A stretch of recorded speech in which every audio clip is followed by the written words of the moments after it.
Hello, and welcome to the last episode in the first season of LGOtv Big Talk. This started off as just this crazy whim where I was like, I'm just going to talk to people that are interesting about interesting stuff because why? I hate small talk. And in this season, this pandemic, I found myself over and over again feeling like there was no more small talk. When you ask somebody like, how are you? You really meant it. How are you? Mm. And the big talk felt really important. And the more conversations I had, the more I decided I wanted to keep going. And little did I know this turned into a whole season. So this is the 42nd episode, the end of the first season. And I'm so excited to end this first season with my friend Scott Osman, because this show has really become sort of a discussion about people's why we do what we do, purpose, legacy, all of those things. And I can't think of a better person to have as a capstone on the first season than Scott, because Scott is helping a man I have come to know and love build his legacy while also helping so many of the rest of us build ours too. So let me give you his quick bio, and then we're going to get right into the questions. Scott Osman is the co-founder and CEO of Marshall Goldsmith's 100 Coaches, an organization that focuses on cultivating leadership and curating community. Since 2016, 100 Coaches has become the premier organization for leaders, leadership thinking, and leadership coaches. He's also created the 100 Leaders Live, the 100 Coaches Conference, and Community and Methods by 100 Coaches, the online leadership academy. Together, 100 Leaders, Methods, 100 Coaches provides innovative programs that cultivate exemplary leadership in anyone striving to achieve their best and foster the best in others. I got to know Scott because I became a member. I was lucky enough to be nominated for and accepted into the 100 Coaches organization. And so this is how I got to know him. And I will tell you that everything I just told you about what these organizations do is exactly right. They've made me up my game. They've helped me become better at what I do. And I've just gotten to know some incredible people. But Scott, before he did that, his work focused on brand strategy and innovation. He created the purpose branding practice at Lander Associates, founded an international digital incubator, and was a partner in a renowned design firm, Doublespace. But this is kind of cool. His first career was as a portrait and fashion photographer in Paris. So Scott, I got to start there. How did you get Sure. into portrait and fashion photography? It's first of all, Laura, congratulations on your show. It is such an amazing show, and a real testament to what you're bringing to the world, and just bringing great people. And I love the idea of digging a lot deeper. You're right. During the pandemic, small talk became less important, and big talk became more important. And I think we've got a healthier respect for each other and the world. So kudos to you for that. Well, Congrats. thank you. I told people from the beginning, I'm like, you can give me any 3 nouns that describe yourself to, be part of this program, but you can't say leader, innovator, executive director, CEO, executive coach. Like I don't want the same ones as everybody has had in the past. And yours were amazing. Listener, Simplifier, Synthesizer. And I was like, yes, this is going to be a good conversation. Okay, so how did I become a photographer? I was fortunate enough to have parents who said, follow your dream. And when I was in college, I got a camera and started taking pictures, and just found that I really enjoyed seeing the world and showing people what I saw.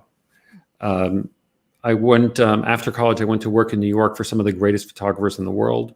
I worked for Avedon. I worked for Penn. I worked for a year and a half with a guy named Dennis Peale, who was one of the 5 Vogue contract photographers. And being an assistant to a Vogue contract photographer is probably the best job in the world, because you're traveling all over the world to amazing places, working with great people. And then I went to Paris and shot portrait and fashion in Paris. And it's interesting, looking back on that experience, I realized that what I did for the rest of my life is how I took pictures. And I always think the interesting thing about taking pictures at the professional level, but even sometimes at the amateur level, is you have a chance to show people what you see.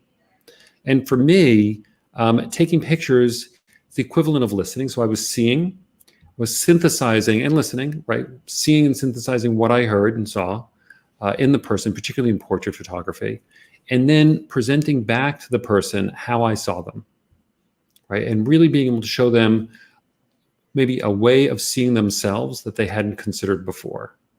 And I always thought that was an amazing thing to do for people, and watch people transform by seeing this part of themselves that they really had never considered. And then, That's yeah. I just want to stop for a second because I think that's such an incredible talent. I always say that my superpower is that I'm able to see people's greatness and reflect it back on them in ways that maybe they've never seen it before or can finally for the first time actually believe it and do something about it. And I think that being able to do that is easy when I'm doing it in person because I can just do it with my energy, right? Like I see it, I reflect it back on them, I can talk them into it, we keep going, we move forward. But to do it with a visual image, which is probably laden with so much baggage. Like, I don't like my nose on my chin. I don't like my hair. I mean, like, it's like, my rear end looks too big in that, whatever. Like just all the hangups that we've had that have been handed to us by, people for so Hmm. long, whether it's, a parent or, the Instafluencer industrial complex, but to be able to do that with a static image, I think is really fascinating. So when you see a person, do you already know what you're going to try to bring out in the photo, or do you take lots of photos and then you see what emerges? Well, I will tell you, it's a very flow experience. Chick semi high flow. It's a very part of the process is being completely present in that moment. That's the listening. So, right. So, Yeah. so going into it, I have some idea of what I'm looking for, but really, the essence of the person comes out in the moment. And I'm never, you're never trying to compare, a person with the model, right? And hopefully they're not doing that also. And I think this is very relevant also in coaching. People over time develop a sense of who they are, or what, Hmm. and really what I mean by that is, what are their limitations? So, for example, now bring that back to the portrait metaphor, not a metaphor in my case, but people get a sense of what they look like, right? They see themselves in the mirror, they know, and they know how to make themselves look as good as they can look at Hmm. any given moment. Um, Good photography can actually transcend that and break that barrier, right? Now, I can tell you, like, some of the mechanics of that are the way we light and the kind of lenses that we use. We can create a positive distortion that make people look better than they would look if they were just standing in front of you. Okay. Hmm. On the other hand, I would tell you that when I do a portrait of somebody, what you see in the portrait is literally how I see them. Like when I'm looking at you, if we'll go deep here right away for a moment. Okay. Uh, right, think about it. When I'm looking at you, right, I'm seeing you through my eyes. Right, I'm interpreting it. I can't take in all the information about what you look like, and I certainly can't take in all the information about who you are as a person. So I'm filtering and sorting, and I'm presenting, and I'm creating an image of you in my mind, right? And that image is a combination of both how I feel about you and what you physically look like, right? You do the same for yourself, and you've created this whole image of yourself, of who you are, based on what you see in the mirror and whatever baggage you brought to it, and probably what your mother told you look like, and all sorts of other things.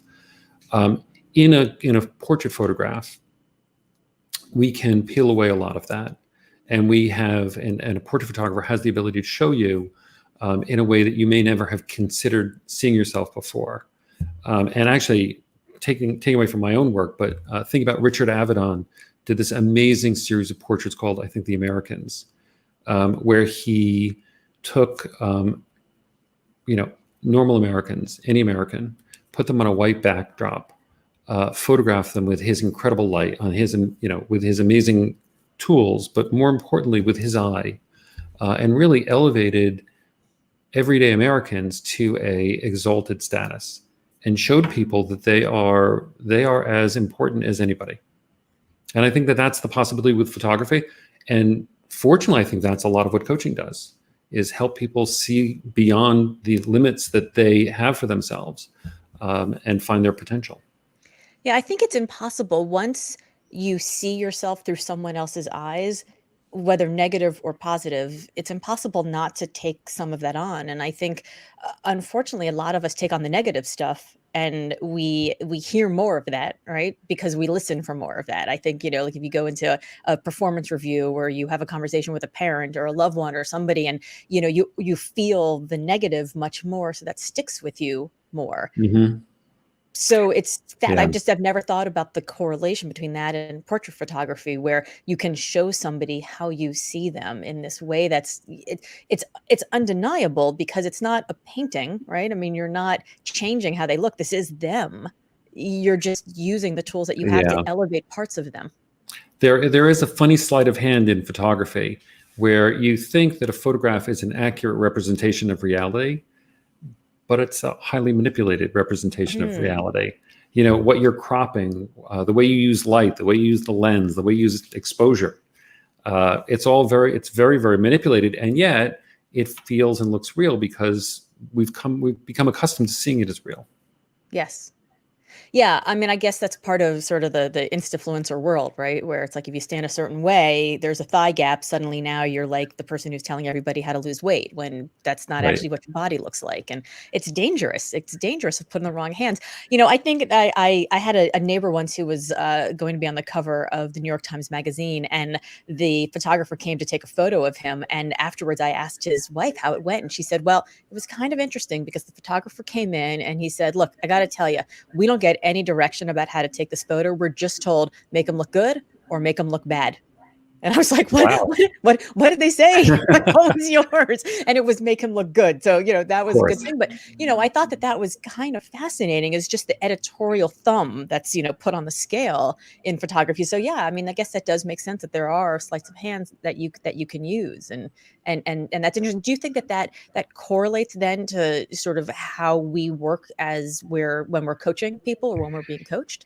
Well, yeah, I mean, that's what I've really come to realize. At the time, I quite frankly didn't really understand that that's what I was doing as a photographer. I mean, I had some sense of, what I was doing in terms of how I see people and showing people how I saw them. And I felt that that was something really amazing that I could bring to the world. And now I'm really recognizing that it's part of a bigger thing to do, which is to help people not just literally see themselves, but sort of metaphorically see themselves. And absolutely, I think a lot of what coaching is helping people see themselves and see the potential that they have through the work that's done in a very similar way, right?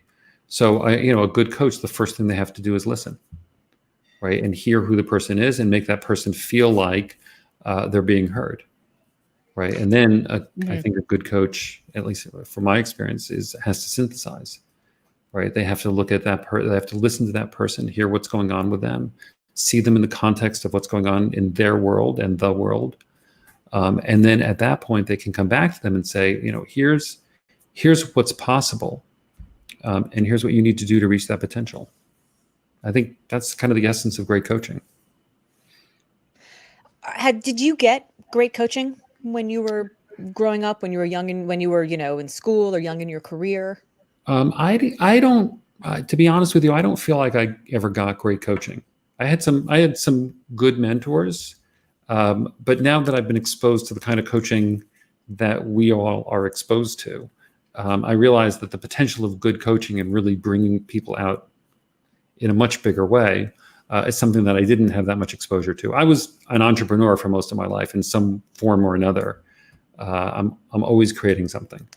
And I think I would have benefited from other people who had been creators who could, help me identify some of the shortcuts and shortcomings in me that I could skip over some steps.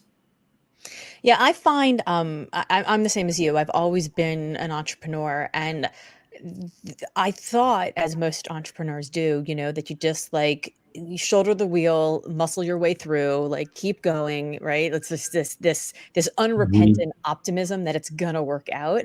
And the mistakes, the rookie mistakes that we make, right? Like think about all the money you spent being yeah, think about how much it cost you to be cheap, right? Like all the times that you would like do all your own invoices at 2 o'clock in the morning, and like all those mistakes until you had somebody who would say something like, is that the highest and best use of your time? And is that stopping you from doing what you're actually supposed to be doing? Like, could you hire someone to do that for less? And it's just some of those very basic things I think are, sort of one level of coaching, right? It's like, let me just help you build just like the nuts and bolts of like, here's how to Mhm. build a business. Here's the toolbox, right? But then there's this other level of coaching, which is really all about your potential as a human. Like, what could you do? What's the impact that you're going to make on the world? And I'm not sure that the general public understands the difference between that, because I get asked all the time if I'll coach people on one, but they don't realize what they need is the other. And so could you talk a little bit about just sort of what you like, the differences between the coaching that's like business coach boot camp and then the kind of coaching that we talk about at the MG 100? Yeah, I mean, just to take a step back. So MG 100, it started 5 years ago when Marshall said, he wanted to teach 15 people everything he knew. He put up a video on LinkedIn and 14,000 people applied. I think we've now had over 20,000 applications. And he and I were working on a digital project at the time. And he said, I think you should join me. I think you'll be good for this. I think it'll be good for you. And a year later, I became the CEO and really started to envision what the possibility of this was. And up until then, my connection to coaching was not particularly deep. 5 years ago, I had known a couple coaches, but didn't really understand it. And over the course of the last 5 years, I've really come to understand what coaching is all about. I mean, I'm surrounded by these amazing coaches. I'm watching what they're doing, helping them find opportunities, and having conversation with people about who would be a good coach and why they would be a good coach. Mm-hmm. And you're right. A lot of times people think a coach is going to help me do my job better, help me find solutions to problems that I have. And for that reason, a lot of times I get a question, I need someone who has the same operating experience, who's basically done what I've done before. My experience of coaching is that's not what coaching is really about. I mean, when I hear about that, I think you're really looking for a consultant to help you do your job. Yes. And that's different. And also very valuable, not knocking it. And some coaches have that experience also, and they can bring that to it. But what I've noticed in great coaches, and Marshall, I think, sets an amazing example of this. I mean, Marshall will say he has no real functional experience in any area, right? I mean, he hasn't done any of these jobs. He doesn't know how to do them. What he does know, though, is how to be a leader, right? And what it takes to be a leader, which is, his amazing book, What Got You Here Won't Get You There, really talks about how going from a functional role to a leadership role is a complete change in how you have to come to work and what you have to bring. And some of the things that he says over and over again about putting other people first and speaking last if at all, controlling your ego, all these things, those are the real leadership lessons. They have nothing to do with the functional aspect of how you do your job. And they think they have everything to do, and this is, I think, what a good leadership coach does. It has everything to do with how you help the people who follow you do their jobs better. Yes. Yes. And it's hard work. Yeah, I'm always fascinated by that. Whenever I get a coaching client, they all they want to do is become more productive, and they want to do their job more. They want to, just become scalable. And I have to help them understand that not only are they not scalable as an individual human being, it's actually detrimental to their people. Right? Like if what they're focusing on is getting themselves better and not thinking about how do they get everyone around them better, become better at getting everyone around them better, like that's what to do. And that always feels to me a little bit of a watershed moment, because I think you're right. The difference between doing and leading, or even managing and leading, is pretty huge. Yeah, it's actually a very simple math equation, right? If you just think about however productive you are today, let's imagine you could be more productive and pick whatever percentage you want, more productive that you could be. Okay, that number is going to pale in comparison to if you could make your entire team productive. How much more productive would you and your team be? Mm-hmm. And so, great leaders, as I see it, are really focused on how do I increase the productivity of everybody who's following me, Mm-hmm. of all of us together. And we think about Alan Mulally just did a great webinar with Marshall, and talked about his time at Ford and Boeing. He's CEO of Ford and CEO of Boeing.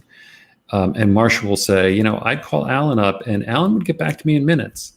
And I'd say to him, Alan, aren't you running Ford Motor Company? Man, don't you have something to be doing?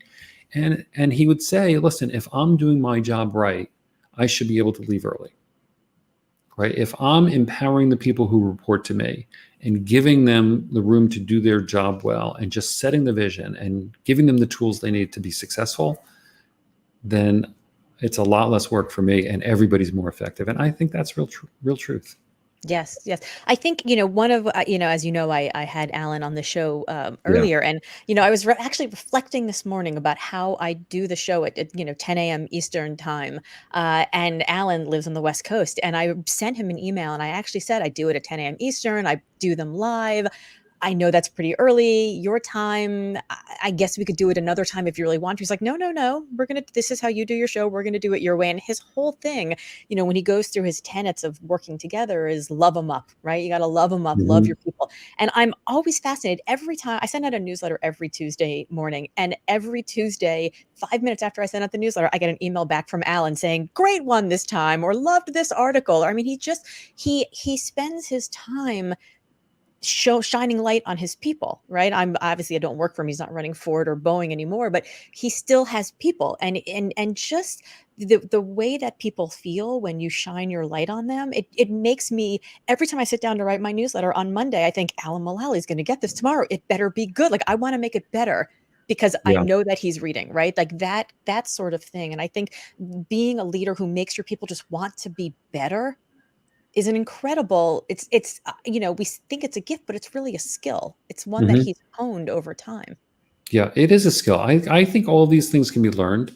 I mean, that's another big thing that I found early on in the process of creating running 100 coaches is the things that we think are magic are, they're all learned skills. Like, nobody's born a leader. I think people are born with, maybe more of a tendency or not. But I think the great leaders that I think of that I've met over the years have had great mentors and great coaches who have really helped them navigate, the pitfalls that everybody has, and help them really, get their ego out of the way. I think sometimes, fear gets a lot of press, and negative gets a lot of press. We seem to, for whatever reason, be stimulated by that. I was thinking before you were saying about, when you get your review, very often, and I remember for the short period of time that I worked for a company that wasn't my own, and I would get a review, there's always this sense that, you want to say all the things that are happening that are positive, and you want to include one or two negatives. And it is amazing how the negatives stand out. Mm-hmm. And really, having experienced that, the message that I took away was, be very careful when you share a negative, because it does have, it's overweighted. It's amplified. Yeah. So have you, now that you've been surrounded by all these coaches, gotten some coaching feedback, whether requested or not? Well, fortunately, I'm a glutton for wisdom and insights. So to me, this is just the best possible job in the world, to be surrounded by coaches and leadership thinkers and leaders who willingly share their insights in a take it or leave it kind of way. I mean, that's, Marshall's big on no guilt, no obligations. And yeah, I mean, I've gotten some great insights. Have you had Whitney Johnson on your show yet? I haven't yet. I think she was working on a book, and so I think I'm going to have her in season 2. Yeah, so she's got amazing insights on how to have how to build an A team, how to have growth employees in a growth company. But for me, the insights that I was taking away was the insight about an S curve, and how all of our careers, because we don't have one career, we have multiple careers, follow the same pattern. And the pattern is it develops on the bottom part of the S curve, and then we accelerate as we grow in our career, and then it hits a maturity where it levels off. And when we think about that S curve, I think we want to think about layering the S curves, so that when we get to the point of our career where it starts to mature a little bit, we've got something else growing underneath it to take us into that next level. So that's one of my favorites. Oh, that's really interesting. So it's sort of like working on the thing before you launch the next thing. I see. I see. I call those side quests. If you're like a video game player, right? And the main quest is to go to the castle, slay the dragon, save the princess, but you can't quite leave yet because your friend's still doing dishes and you're not able to log on. Right. Obviously, I learned this from my teenage son. Um, but what are the things you can do? You can, you can grow your wheat. You could take it to the market. You can sell it for some money. With the money, you can buy a potion and a sword and some training classes to learn how to use your sword and to make the potions, and a horse. And eventually, when your friend finally finishes the dishes and logs on, you can get on the horse, go to the castle, slay the dragon, save the princess. But you can't Wow. just do that if you like wake up one morning and you're like, I'm going to go get a horse and go to the castle. You have to actually be working on the other stuff. And I think that, so many of the things that are in, for example, the methods, the methods curriculum that the 100 coaches has put out helps people to develop those skills so that, it's, they say that luck is when work meets opportunity, right? So like Hmm. if all of a sudden the person who you're reporting to comes into your office and says, I'm going to retire in 6 months. If you haven't been working on some of the skills that you need, you're not going to be the person who's going to be tapped on the shoulder to take the job. So like there are things that we need to be doing to always be working so that when the opportunity comes, we're ready. Yeah, absolutely. I mean, we're in a great time for that. Yes.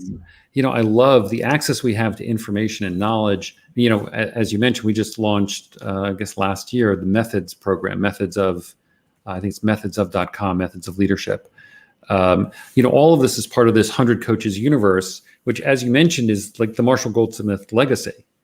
It's what's great for me is everything I'm doing, I just align. My North Star is like, how does this build Marshall's legacy? In part because I really admire Marshall and I admire, I want to create a real legacy for him. And in part because I know that if knowing who he is and the quality of who he is and how he wants to be known and remembered and what he wants to do in the world, if I true up to that, it's going to be completely aligned with my goals and values as well. So it's a nice, easy way for me to externalize that. And the methods program does exactly that. Right? It's where we're taking all of the great IP from the 100 coaches, knowledge leaders, and building an online program so that everybody can get access to this kind of amazing wisdom. We're going to do, we've started with doing online education. We're going to start doing online workshops so people can engage with it, not just view it. I'm super excited about that. And then we did a partnership with WBEX for 100 Leaders Live, which is now our leadership conference business. And they all, it all works hand in glove. The 100 coaches, the methods, and the 100 Leaders Live. Oops, you're mute. Sorry about that. I say this to my coaching clients all the time, that there's never been a more democratized time in our world to access information, right? Mm-hmm. So it used to be that we would, the way that you saw somebody speak was, you'd have to go to a conference to see them speak. And then the world of TED shows up. And then all of a sudden we have TED Talks all over the place. You can't, swing a cat without hitting somebody who's done a TED Talk. But then you had to access them online. And now we have these opportunities where every speaker, every author, every thought leader I know has spent the last 6 months pumping out content online. And there's so much good stuff. It's no longer just like teaser video, buy this, teaser video, buy that, but there's actually really meaty stuff that's out there right now. And, I think one of the things that young people are told that's dangerous is this, go find a mentor, right? Go Mm-hmm. find a mentor. When the truth is that finding a mentor is very hard. Finding moments of mentoring is actually quite easy, right? And you can get Yeah. moments of mentoring from much more senior people in these sort of micro doses, right? As opposed to, I'm going to ask somebody, I'm so scared, I don't know, can I ask them? I'm intimidated, and it's this big commitment from them. And I think the methods curriculum that you've put out is really an amazing way for people to get mentoring moments, because you don't necessarily have to be there with the person face to face. It doesn't even have to be interactive. And then to have it where it becomes interactive is such a gift. Yeah, absolutely. Thank you. The other thing I'd say is, you're right. There's so much amazing content out right now, and will be out forever. I mean, because it all lives forever. Yeah. So a big part of what I think we're doing is we're curating that content, so that you don't have to go looking all over the place for great content. If you come to Methods, we've already pre-selected some of the best content in the world, Mm-hmm. and if you like one, you can see the other, and have a whole community. And of course, the 100 Leaders Live is literally the community. But it is no better time to become a leader. And the other thing I'd say is, leadership is going to be more and more distributed, right? I think as we see the world, there's going to be more entrepreneurship. This pandemic is horrible and created an amazing amount of disruption, and a lot of businesses are failing, and more will go under. But the other thing, having gone through a number of cycles like this, is the biggest opportunities come out of these kinds of destruction. It's almost like bad metaphor, but forest fire sort of clears out a lot of the growth, and then new growth comes up, out of the ashes. But literally, the ashes become the fertilizer and become the new thing. So Scott Galloway, I don't know if you listen to Professor Galloway, says some great things about, when we're in these times of disruption, the cost of starting something new goes way down, right? Yes. If you want to go in the restaurant business post-pandemic, there's lots of restaurant spaces, fully equipped, that are ready for you to start a restaurant in. Whereas if you tried to do it, pre-pandemic, it was expensive to get in the marketplace. It was oversaturated, and was hard to get into. So, a lot of businesses are going to be easier to get into. Yeah, it is true, right? I mean, if you want to hire experienced line cooks, there's going to be a ton that are available, right? It's the Yep. labor. There's not a labor shortage. It's a really interesting. It's a really interesting point. So you think creatively. You think you're turned on by these entrepreneurial moments, these Mm. opportunities. It's clear that that's something that is it lights your fire. Were your parents entrepreneurial growing up? Were you surrounded by creativity and entrepreneurship? Yeah, my parents were entrepreneurs. My dad, it was a family business, but he was very entrepreneurial in how he grew it, and was always looking for new ways to grow the business and different ways to. I remember at one point there was something in the business where they could sell product at a loss, but make money on the float, Hmm. right? So they would sell it at a loss, they'd get paid quickly, but wouldn't have to pay for a while. And actually, the difference in that was a way of, you can actually make a fair amount of money that way. And I thought that was like a really creative way to think about the business, that the transactions could be more creative than that. Obviously, I went into photography, so a whole different level and kind of creativity. But I think I'm always at the basis, always thinking about like how things can be done differently. Like, what are the changes happening in the world that we can respond to, hopefully in advance of, and see opportunity. So it clearly then was it shocking to your family when you decided to become a photographer, or did they expect you to go into the family business? I don't know if they expect me to go in the family business. I was on track to go to medical school. I had Oh, actually taken all my pre-med courses. I had taken the MCATs. I was interviewing, and I just became very disillusioned. Longer story, not for this venue, but with the idea of medicine and where it was going. And turn to something that my father had always said is, do what you love. And at that time, I was loving photography. I mean, I was at an Ivy League institution, but loving photography and getting amazing responses for the way I was taking pictures, and just felt that was something that I wanted to explore. So took a turn. And to my parents' credit, I mean, I literally called them up. I think it was January of my senior year, and said, I've decided I'm going to stop my mid-school applications. I'm going to pivot. And I think I really want to be a photographer. And they said, if you really want to be a photographer, then you should be a photographer. well, I feel like Yeah. your parents and my parents should they should have a drink together, because I got about 4 months into law school and I called my parents and I was like, "Yeah, so I think I'm not going to stay in law school. I'm going to join this presidential campaign. This guy is running for office." And they were like, "Who? What? From Yeah. where? Arkansas?" Pff, yeah. Wow. But to their credit, they said, and I did not grow up with super flexible parents, but to their credit, they said, "Look, we'll give you 6 months of room and board." And back then, like, it cost like $300 a month to have a basement apartment in DC. And they were like, "We'll give you 6 months of room and board. If you can make it happen, make it happen. And if not, you'll come back and finish law school." And I'll tell you, Scott, there's no one more incentivized to make something work than someone who does not want to go back to the professional school of they're Yeah. not choosing, right? Like, you were incentivized to make photography work, I would imagine. Yeah, absolutely. And I loved every minute of it. I mean, it was a world that I just thrived in. I like the people. I like the work. I like learn. I mean, the first 4 years of being a photographer's assistant was just immersive learning all the time. I mean, it was a real apprenticeship.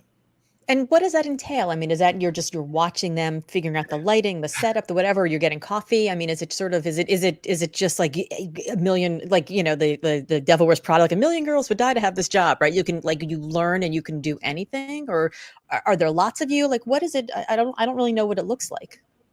Yeah, so it's an interesting world. I remember I got a job in my first job interview. It was an amazing still life photographer. I went through all the different types of photography before I landed on fashion and portrait. So he's an amazing still life photographer. He did incredibly. I mean, he's still an amazing photographer, Michelle Cherevkov, and he does these very complicated, beautiful sets. I mean, he creates illusions with his photography. And I remember going in. I had gotten introduced by an alumni from my college, who was the only person even remotely connected to photography. And I got introduced, and I said, "Look, thinking this is easy. It's a layup. I'll work for free. If you can just you buy me lunch. I'll work for free. I'll do whatever it takes." And he literally said to me, "Give me a week and let me think about it. If you're even worth lunch." And I joined, but I was fortunate, so I joined that. Because right, like at that time, probably everybody was like, "I'll work for free." Like Everybody. This guy is so good. And do you Yeah. show up with your portfolio and think he's going to look at it, but really he doesn't?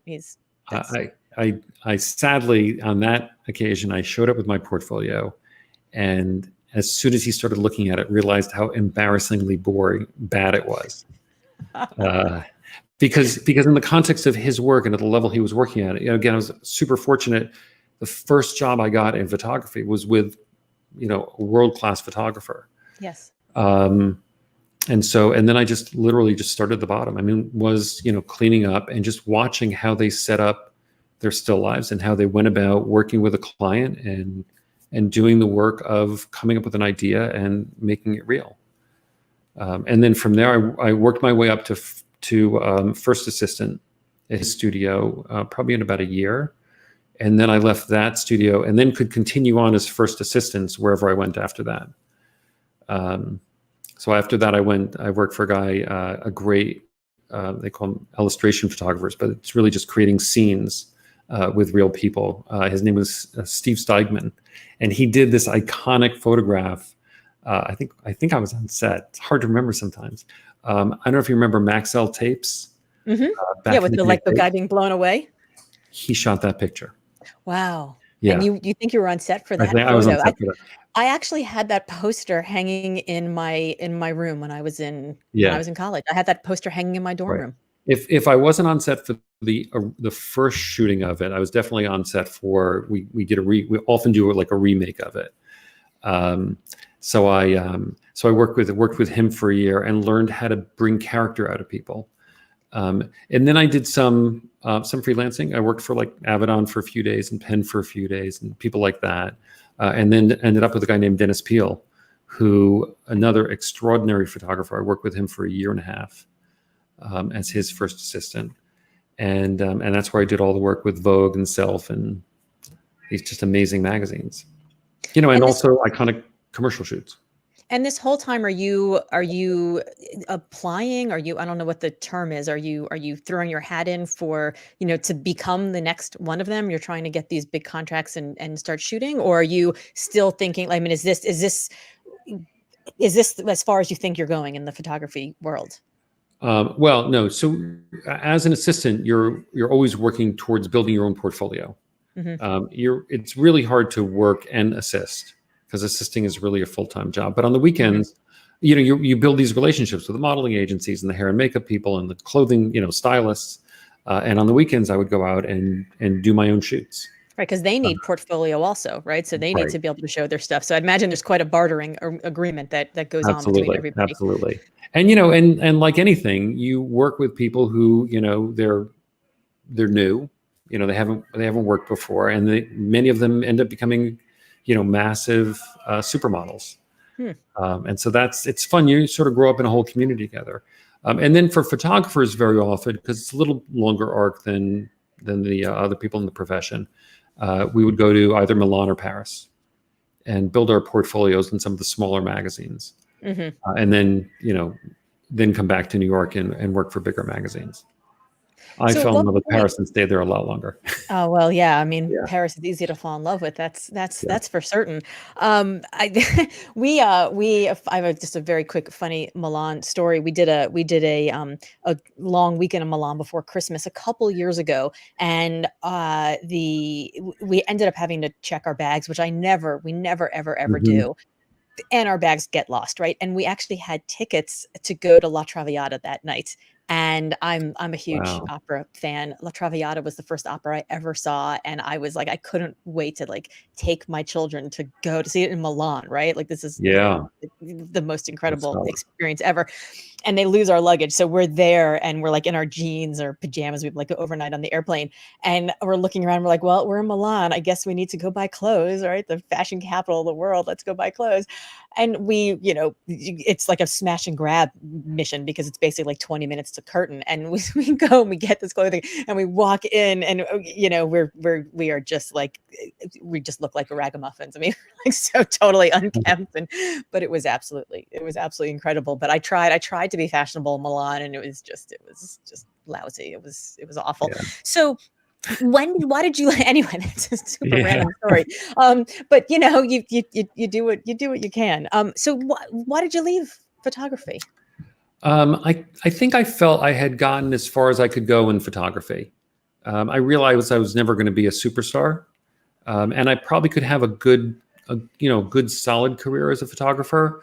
But I had a lot of other options. I had an Ivy League education. I met a friend of my father's who was an iconic guy in the world of branding, and he and I had a conversation, and he just like came out and said, he said, the way your mind works, the way you see things, you think like a branding professional. Hmm. I mean, I think that's what you're destined to do. And he shared a little bit about the world of branding, and I ended up at this company, Double Space. There was a partner that was leaving. They were a super high-end design firm at the time, and I came in, and the partnership of branding and design is classic. And we ended up, just doing some amazing work for companies. Again, the branding work for me is the same thing that I've been talking about. It's listening to who the company is. Hmm. Quite frankly, hearing things that people don't even hear themselves is the most amazing thing. So you listen, right? You hear who they are, you synthesize, you figure out what all that means, and then you present it back in a simple way. And people, very often think you've done magic.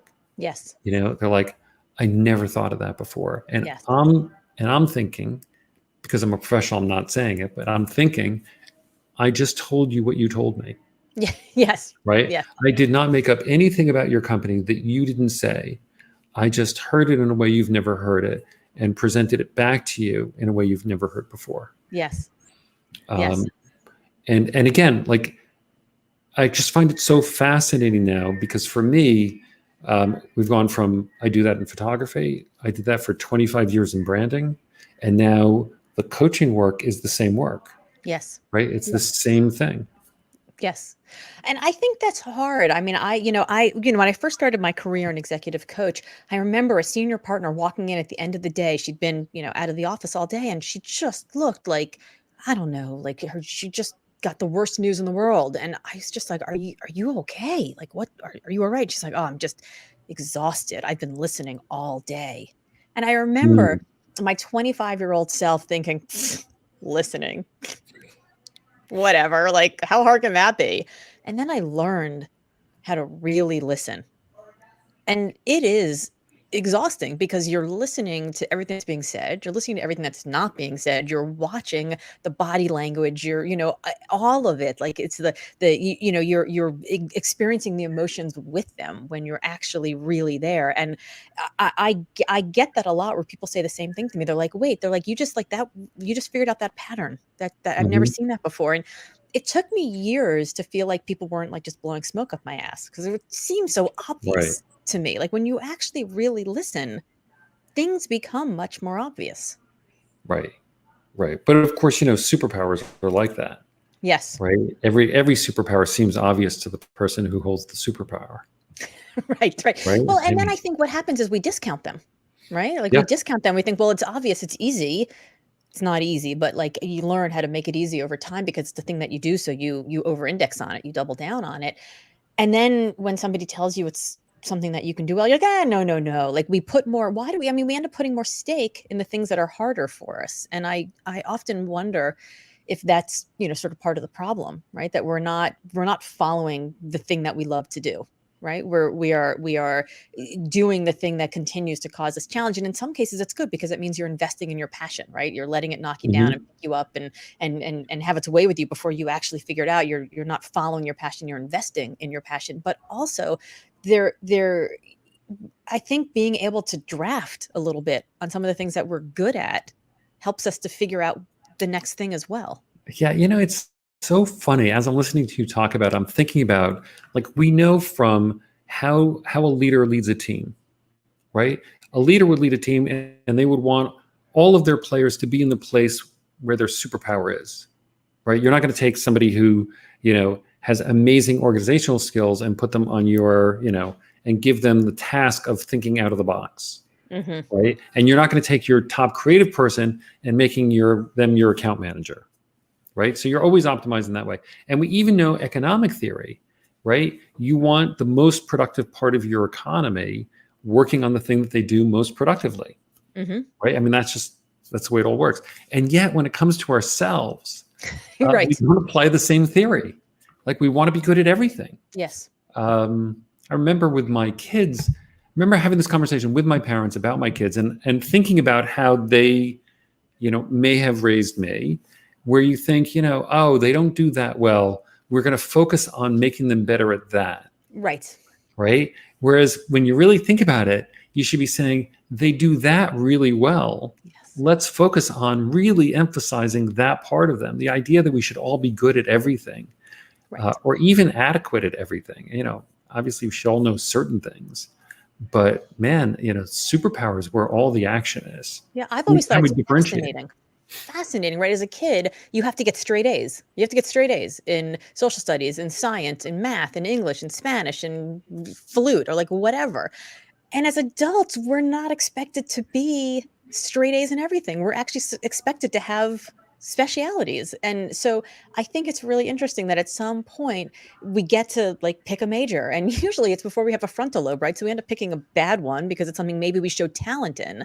And people are like, great, you're great at that. Go do that. And you might actually not Right. love it as opposed to like, why do we do the things we love? How do we get better at it? And I was told by my fifth grade teacher that I was terrible at math. So I've just always assumed that I was terrible at math. And Mm. but I was never told by my English teacher, you're great at words. Turns out I make my living with words. And had I been told Right. I was great at words, I probably would have not felt so bad about being terrible at math. Right. But I think, Yeah.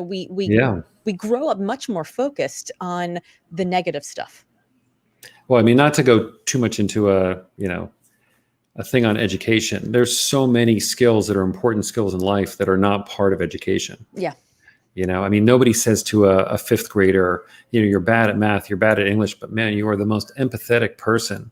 Yes. That is going to hold you for the rest of your life. Just get, adequate at math and English would be fine for you. Yes. And let's help build these skills up. Yes. I mean, Yeah. wouldn't it be great if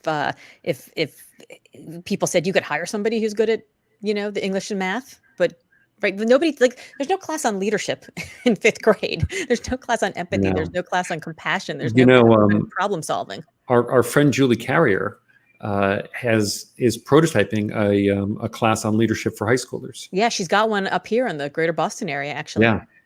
Yeah, it's really good. She's doing amazing, groundbreaking work. And I Yes. think you're absolutely right. Totally needed.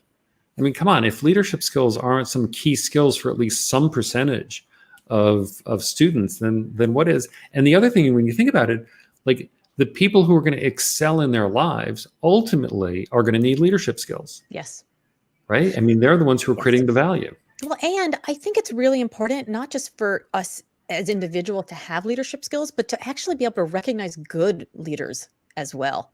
I think Yeah. there's also a problem with following bad leaders, right? And I'm not going to get political, although that's an obvious one that we Right. could discuss here. But Yeah. even just the world of hustle porn, right? If you think about entrepreneurs and you think about how they're always told like bigger, better, faster, more, like just work harder, yeah, crush it, dude, hustle, like just that, like people are following bad leaders. They're following these fake gods, right? Who have created, like there's them and their picture in front of their G6 and the Rolls Royce, and it turns out the G6 isn't theirs and the Rolls Royce is rented. But we don't recognize good leaders, right? Like I would follow Alan Mullally to the end of the world, and I've known him for less than a year.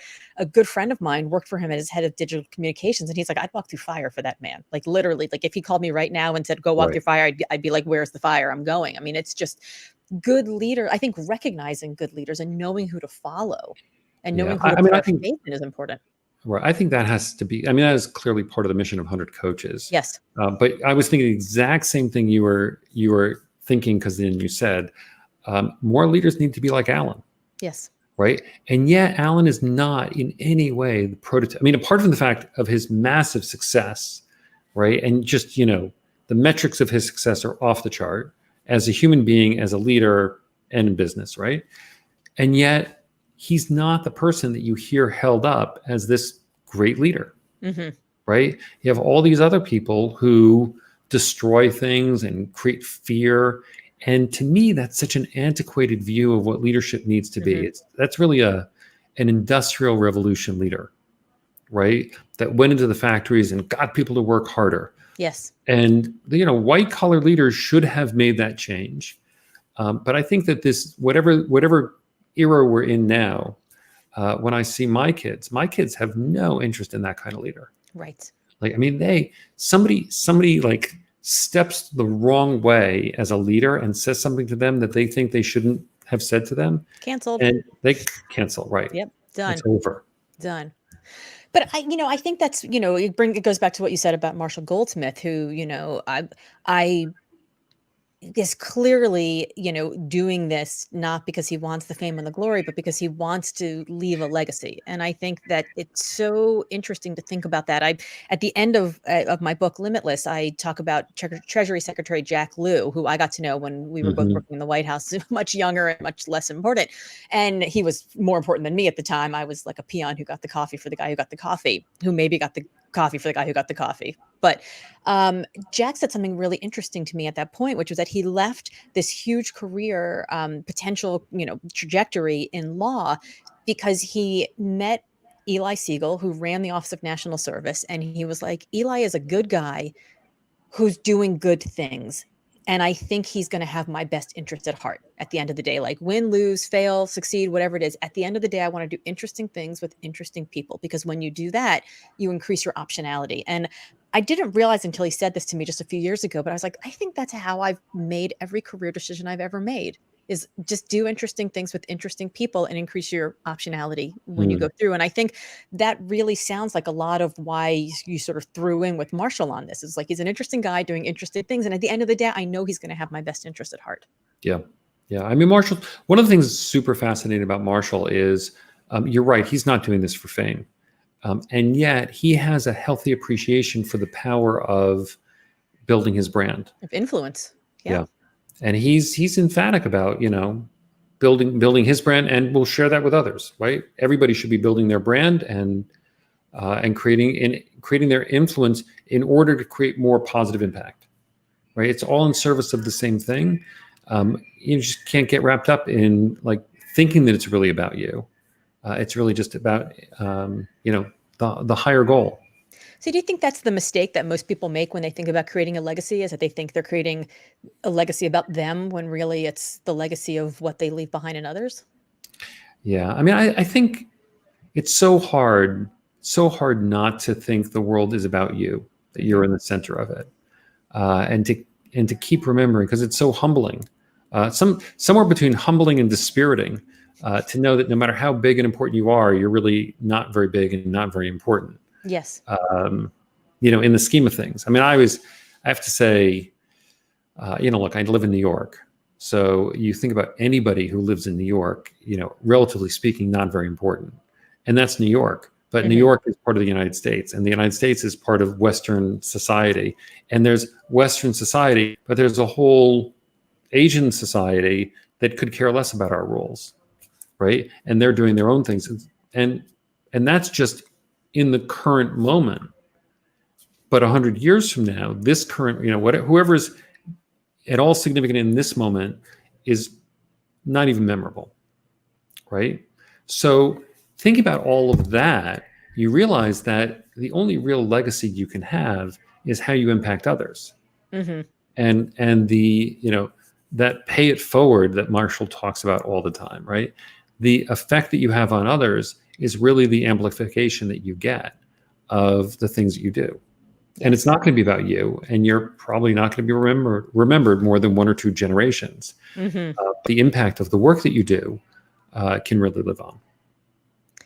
That's a beautiful way to put it. My parents always told me growing up, you can't take it with you, and they meant that about the money and the things, right? And that you should invest in the people. My grandmother used to say it in a much more of her generation way, which was better to give with a warm heart than a cold fist.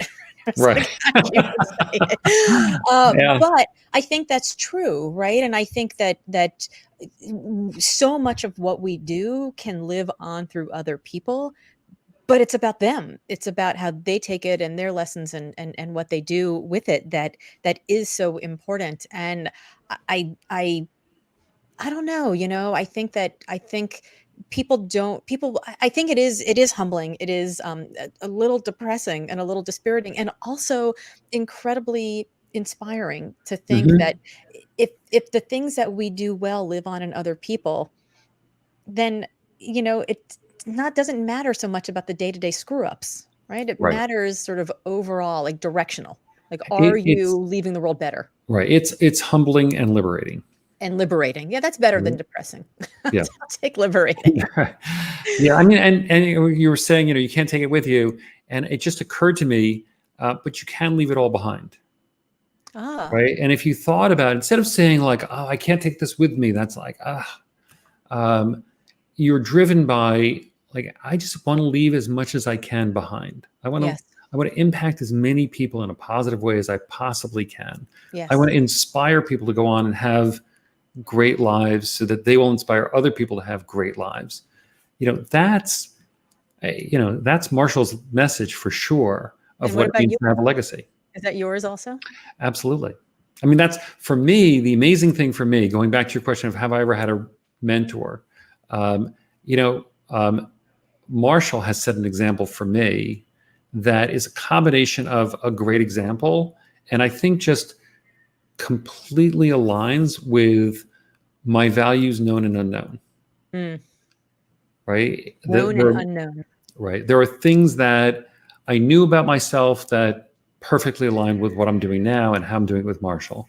And then there's things that I never knew about myself that through Marshall and his work, I've come to know. Yes. And I hope there'll be more of those. Yeah. I think that's really important that and this will be the last thing we talk about, this idea of grooving the pattern. So, a lot of times, we think that people who are successful, they nail 95% of it, and they mess up 5%, and they go back and they just work on that over and over and over again. And I think what they really do is they work on the 95%, right? And they make sure that they're grooving that. But I think, if you want to get better at things, it's this idea of gratitude, like gratitude for who you are, where you are, who you're learning from, and reaching out to somebody and being grateful to them about what you see them do well is a great way to make intentional the things that you appreciate, and then to actually start doing that. So it sounds like you're doing a little bit of that with Marshall by seeing him do things. You're like, oh yeah, that maybe was subconscious, or maybe I was doing that unintentionally, but that's something that's really important, and I'm going to put that into my practice. Yeah, absolutely. I think we're going to look back on 2020. 2020 hindsight is going to be the year that people found and really appreciated gratitude. Yes. I think we're going to look back on this year and recognize how good we had it before, how much we can endure, and how grateful we need to be for who we are and what we have, and make things better for ourselves and the people that we love, and as many people as possible in the future. think it's going to be a real shift. Looking forward to it. I hope so. I think that's great. And I think it's a great place to leave this here on this day after Thanksgiving, where we are recording this. So, Scott, thank you so much. I could talk to you all day, but this has Likewise. been a really great conversation. And I am going to leave this conversation and write down the names of some of the people I admire, and maybe a few things about each one of them to really put that gratitude and that intentionality into practice. And for people who are listening, I would encourage you to do that as well. Scott, where can people find more about you and 100 Coaches? Just go to 100coaches.com. Is our website, and you'll find out all about the organization and what we're doing. If you want to find out about methods, go to methodsof.com. And for 100 Leaders, if you're interested in the conference, it's 100leaders.live, Live. And Laura, let me just add one other thing to not just write down the people that you're thinking of, and I'll give Marshall credit for this because it's a beautiful thing. Send them a little text message. You write to them as well. Write to them. Just a quick message saying, I'm thinking about you. I appreciate you. I have gratitude for you. Thank you. I love that. I'm going to do that. And I will report back. Accountability. Thank you so much for having me on this program, the podcast. It's amazing. You did great work this year. Looking forward to seeing what you do next year. Thank you so much.